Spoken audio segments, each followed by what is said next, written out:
This is Chapter 10, Section 5, U.S. History 2, Allies March Towards Victory. So, plan for victory in 1942 that England, the United States, and the Soviet Union came up with is to defeat Germany first and then move on to Japan. The Axis had two major enemies, one in Europe, which was Germany, one in the Pacific, which was Japan. Focus on one enemy, which is Germany, destroy them first, and then move on to Japan. That was the strategy. Uh, Germany pretty much had taken over all of Western Europe by 1943 and were marching towards victory in the Soviet Union on the Eastern Front. The Soviet Union was completely caught off guard, and they weren't ready for such an attack, and really the only thing that saved them was the winter.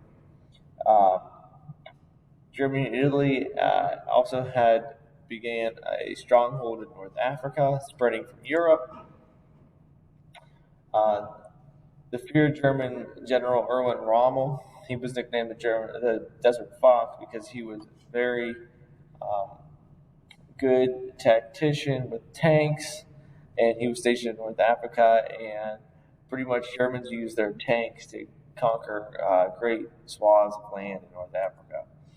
And then the Allies decided to focus on defeating Rommel in North Africa first, before Rommel reached these viable oil fields in the Middle East that would supply the German army for quite some time. So, priority number one, let's stop Rommel from getting those oil fields. Like I said, General Rommel, he was a great military tactician. The tanks in the German army were called Panzers. So he had Panzer Tank Division. They were very fast and hard to defeat. So this is by 1942. Everything in beige here, the Axis powers, meaning Germany and Italy, had taken over. So, and they even marched into the Soviet Union. They were right outside of Moscow. They never took Moscow, but they were right outside. So here's their plan of attack for the Allies. Here's the United States forces going to North Africa and working our way this way. And England will going to come in from here and try to push them out, trying to stop them from going over here, which where the oil fields were. But the Germans came in from Italy, from Sicily, into North Africa. So this is where the first first United States battles would be fought for the war in the European theater. So the commander of the U.S. forces in Europe was General Dwight D. Eisenhower. Eisenhower and the Allied forces created what is known as Operation Torch, which centralized their attack into North Africa. So that's where the United States was going to land and try to work their way into Italy. The combined armies were successful at overwhelming Rommel's forces in North Africa, forcing them to retreat. After the success of Operation Torch, like I said, moving into Europe, that's occupied by all the Axis powers, moving in and trying to eventually take over Germany to win the war. Um, so going into Italy was planned, was priority number one after taking North Africa. British Prime Minister Winston Churchill had said Italy was the soft underbelly of Europe. So if you want to get into Europe, go through Italy. That'll lead you to Germany and defeat the Nazis. So they had to go into Sicily first. So pretty much it was a race between the um, U.S. forces, which were the blue, and then the British forces are in the red. And it was a race to Messina. So Sicily was heavily occupied by a combination of uh, Nazi and Italian soldiers. They fought their way through and occupied Italy. The United States actually got there first, General Patton. Um, and then from there, the British were going this way through Italy, and then the United States went this way through Italy, eventually meeting up, and that's trying to each allied force pick one side. And there was multiple times where they were stopped. You know, that's what these lines are for. So they invaded Sicily, and then they attacked mainland Italy. Italy didn't put up that much resistance to the Allies, and they eventually surrendered in September 1943. I mean, there was some hard fighting, especially because the Nazis had reinforced areas. Um, but for the most part, the Italians were not that great at fighting. Allies took over mainland Italy, and Benito Mussolini was overthrown and no longer in power.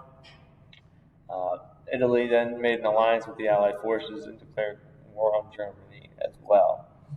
Unfortunately, the German army kind of predicted that the Italians would be kind of weak in defending Italy, so they fortified northern Italy from any kind of invasion north that would lead the Allied forces into Germany.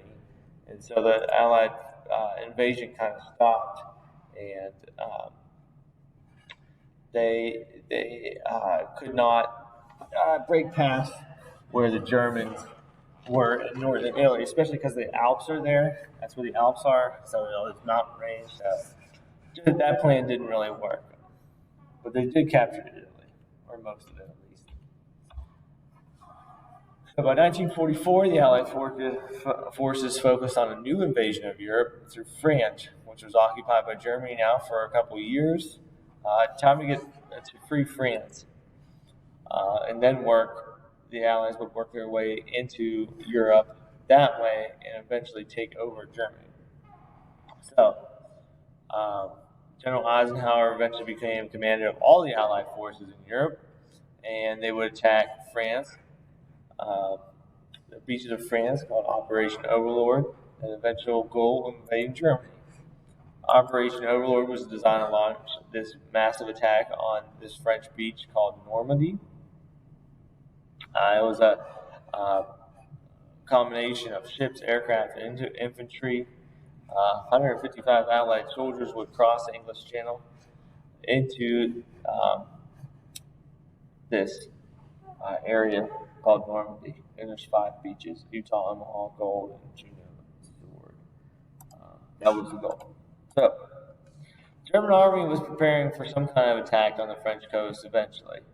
They didn't know exactly where. So the Allies, they set up this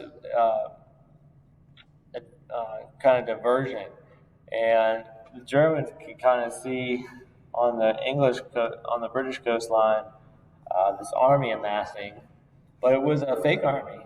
It was just like, this is a blow up tank, fake jeeps. It was all staged. They thought they were going to attack Calais instead of Normandy. All these cardboard planes, these rubber tanks, and all that stuff, they were just props to throw off the German army. The German army kind of bolstered their forces at this Calais instead of Normandy, where the actual attack was. The Germans were fooled, and it was successful. So this is where they thought the attack was going to be, because that's such a short distance. So a lot of the German army was focused here, not so much here in Normandy. So even though it's a longer trip, it was a big fake. So that's where the Allied forces landed. Finally, on June 6, 1944, the Allies launched one of the pretty much the largest land attacks in world history, using a combination of the Navy, Air Force, and infantry. The day of the attack is infamously known as D-Day. Under heavy fire, troops were transported onto the 5 beaches of Normandy and were tasked to clear the German defenses there, so more soldiers can be let there, and so they can have tanks roll in and start their official invasion. But at Omaha Beach, German defenses were fierce. There was a tremendous loss of American life trying to secure that beach. Communication was not great that day on Omaha Beach. They didn't expect.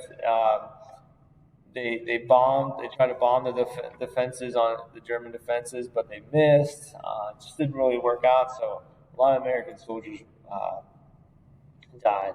2,500 American soldiers died that day on that beach. So pretty much what they do is these are called Higgins boats, and that's how the soldiers got onto the beach. And as soon as that gate chopped open, Germans would fire machine guns into there and just spray bullets and kill so many soldiers. The Allied forces were successful that day. By nightfall, 156,000 troops from United States, England, and Canada landed on the beaches of Normandy to retake France. So they moved in fast. You can see just uh, on the beaches of Normandy, they all came in on these ships. But first, that first day, D-Day, trying to secure those beaches with infantry and clear the structures, that was important because right here where all these ships are kind of docked on it was filled with mines and like these hedgehogs, they call them, these spikes. We'll show you right here. This was all the obstacles. So all of these infantrymen had to clear all these obstacles here before all the rest of the people can come with the tanks and the jeeps. Um, just looking at the landing, 5 beaches, 7,000 ships and landing craft were involved.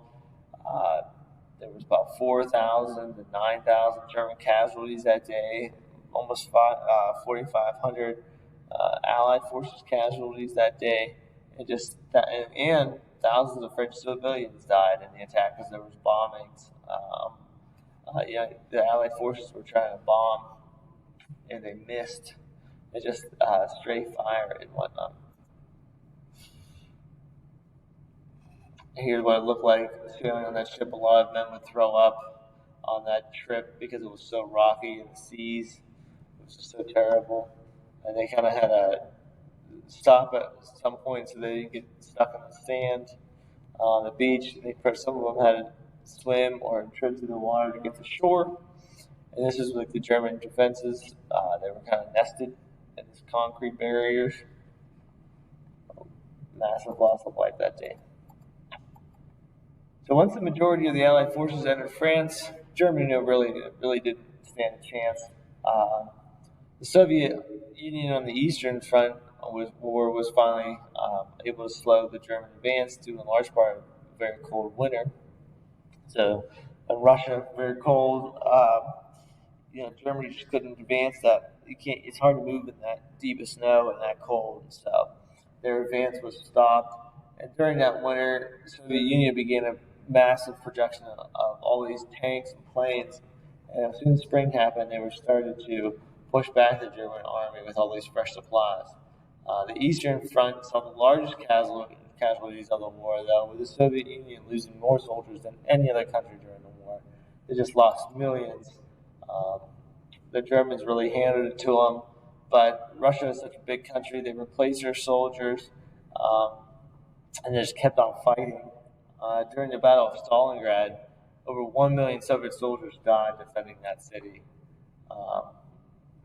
Pretty impressive. Germans just could not break their will and of the Soviet Union soldiers' will to give up the city, despite suffering so much casualties.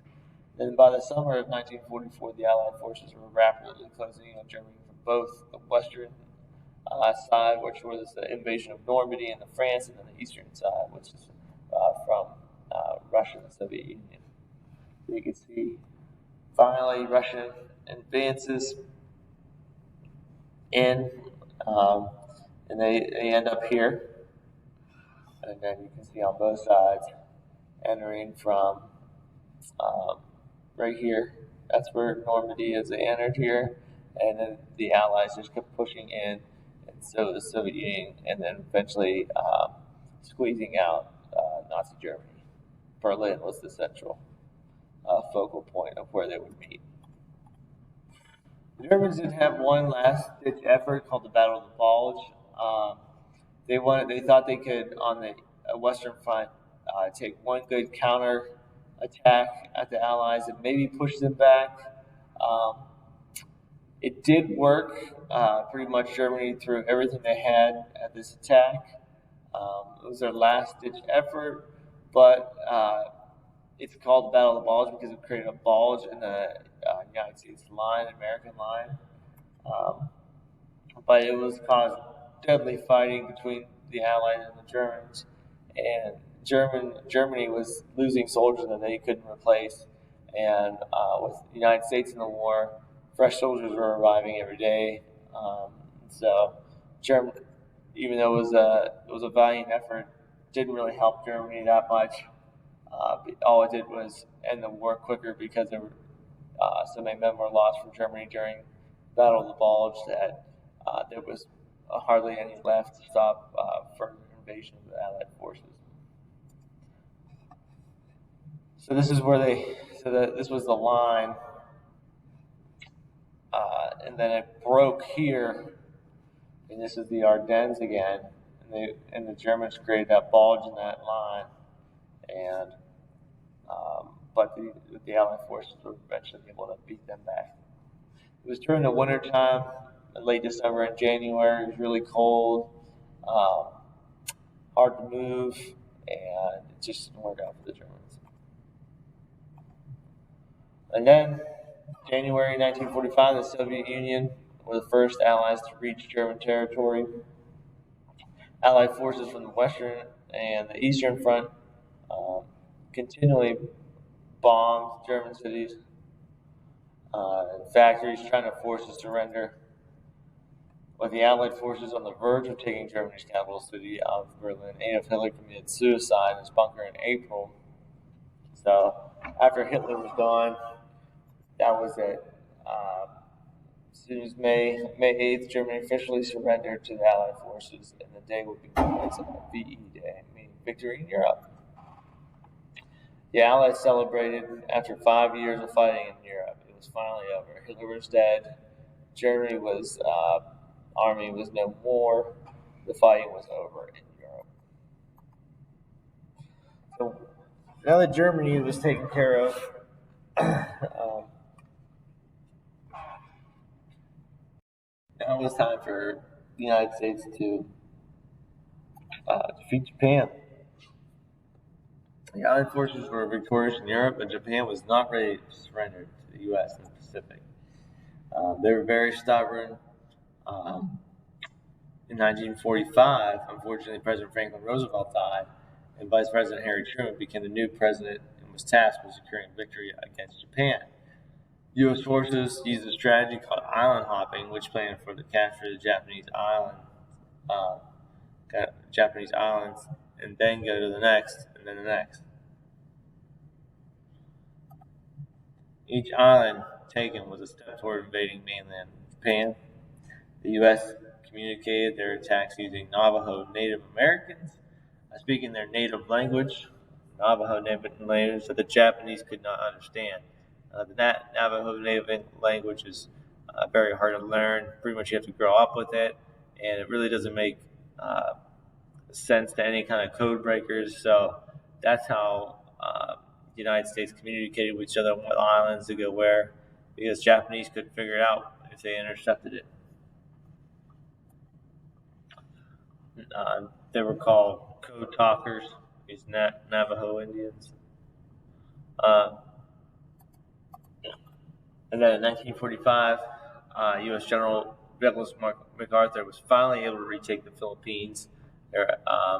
Philippines is an island chain, and they pretty much hop from island to island, taking over the island again. Remember, the Bataan Death March by the Japanese against the United States soldiers happened there, and General MacArthur made good on his promise that he would retake the Philippines and seek vengeance. The closer the United States moved to Japan, though, the mainland Japan, the harder the fighting became. Two islands that were close to the Japanese mainland were particularly costly to capture. It was the battle for Iwo Jima, which saw the Marines struggle to take the island because the Japanese, they camouflaged themselves in the terrain of Iwo Jima. So the Marines landed, didn't see anybody, no resistance at first. Okay, what's going on? It wasn't like when they stormed the beaches of Normandy. As soon as they got to the beach, they were under fire. All these Marines got onto the island, and then all of a sudden, they were just sitting ducks, and then the Japanese opened fire, and you couldn't even see where the Japanese were. After 4 weeks of brutal fighting on Iwo Jima, the U.S. Marines finally captured the island, but it came at a heavy price of 7,000 American lives. The iconic photograph, like the photographs that have been on the front of all these the section slides, that's the flag raising on at Iwo Jima. Here it is right here. Uh, and that's them. And there's actually a memorial in Washington, D.C. of these Marines uh, uh, holding up this flag. Here's the island of Iwo Jima. There was a mountain on the beach.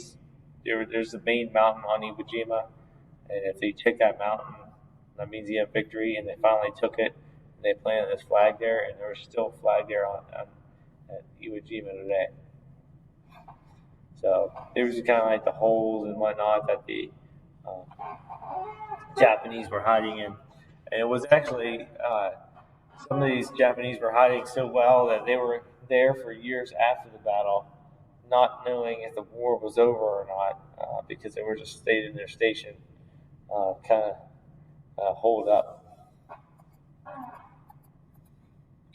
So after the capture of Iwo Jima, the U.S. moved on to the last island before mainland Japan, called Okinawa, where even more fierce fighting occurred. Japanese knew that if Okinawa was taken, Okinawa was quite close to mainland Japan. Here it is right here. That would be the United States could launch a attack on mainland Japan from Okinawa.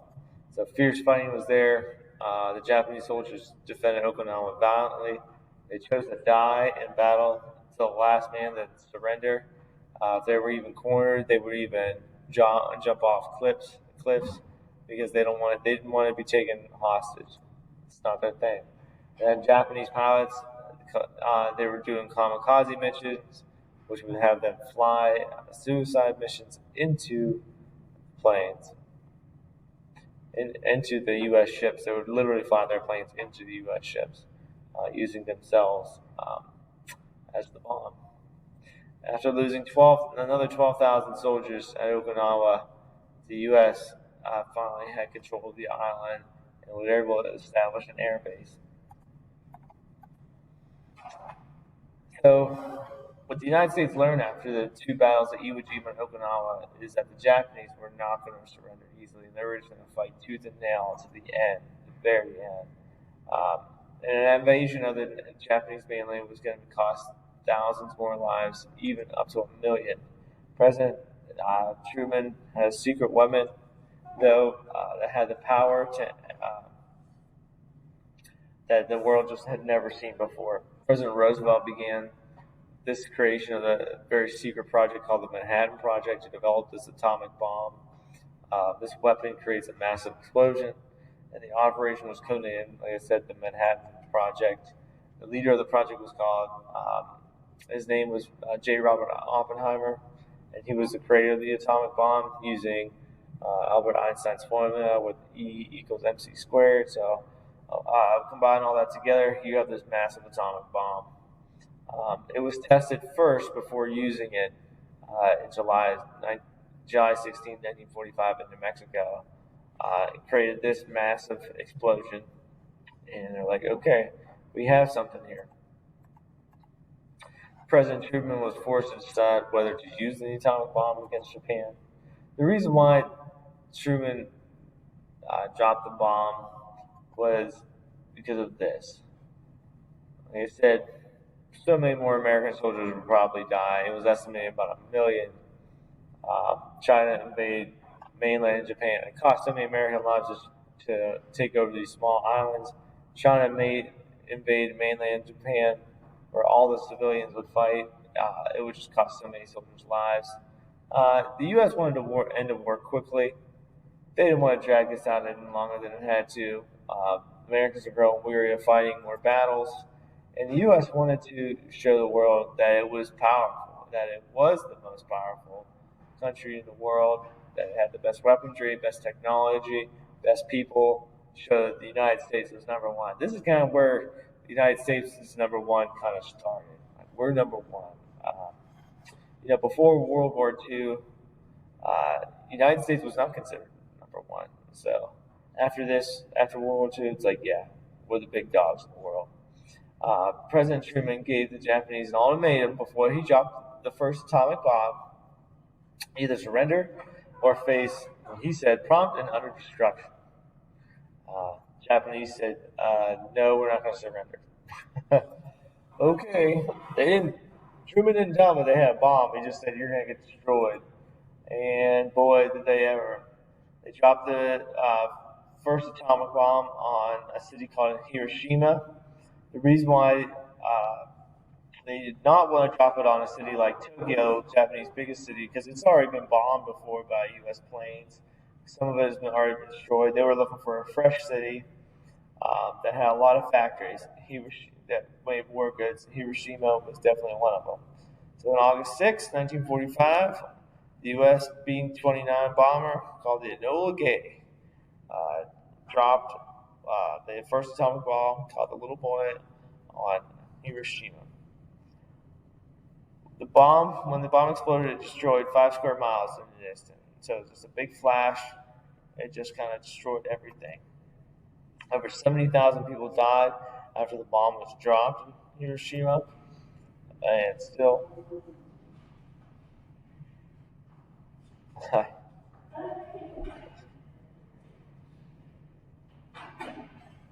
the Japanese refused to surrender. On August 9, 1945, the U.S. dropped a second atomic bomb nicknamed Fat Man on the city of Nagasaki, killing 35,000 Japanese people instantly. Japanese were good. They weren't gonna. They surrendered after that. Even after the bomb exploded, many more people would die horrible deaths of radiation poisoning from the blast in Hiroshima and Nagasaki. And that was a much worse death than dying instantly from the initial blast. Here's what it looks like exploding in the air that day. Just total destruction, just leveling this whole city blocks. This is what the first one, Little Boy, looked like. This was a uranium bomb.